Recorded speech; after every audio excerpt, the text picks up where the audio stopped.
दर्शकबिन नमस्कार। अहिले हामी आवाजभित्रको जनमाज लिने क्रममा अहिले हामी भैरवा मनसभाको हलतर्फ आइपुगेका छौँ।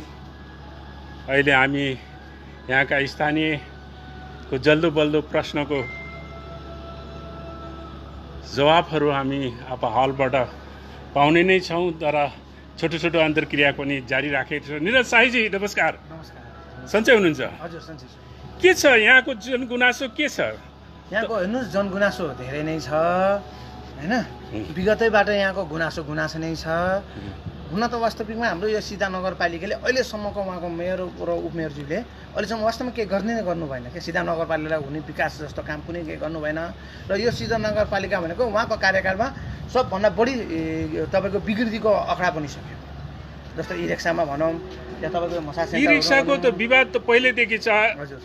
आजसम्ममा के सल्युसन पाउनु भयो ई रिक्साबाट?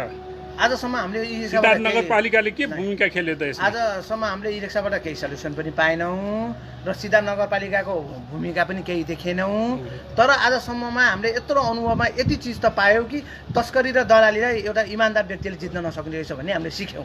आज हामीले यो सिक्यौँ यस नगरपालिकाबाट तस्करी र दलालीबाट जित्न नसकिने रहेछ भन्ने कुरा हामीले बुझ्यौँ। अब यो आजको प्रेस सभाबाट के अपेक्षा राख्नुहुन्छ तपाईँको? अब यस सभाबाट अपेक्षा त मलाई केही छैन। विगतमा नि यस सभामा मैले प्रश्न उठाएको थिएँ, जवाब पाएको छैन र आज पनि म निरन्तर प्रश्न उठाउनेवाला छु। यो लोकतन्त्र प्रक्रियामा 1, 2, 3 मा भन्नुपर्दा के उठाउनुहुन्छ?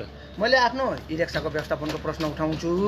विगतमा हाम्रो जुन 1500 रुपियाँ जुन भलाइकोष भनेर खाएको प्रश्न उठाउँछु र यस सिधा नगरपालिकामा रहेको हालको विकृतिको प्रश्न उठाउँछु। यो ई रिक्सा भैरवामा सिद्धार्थ नगरपालिकामा जम्मा टोटल कति होला?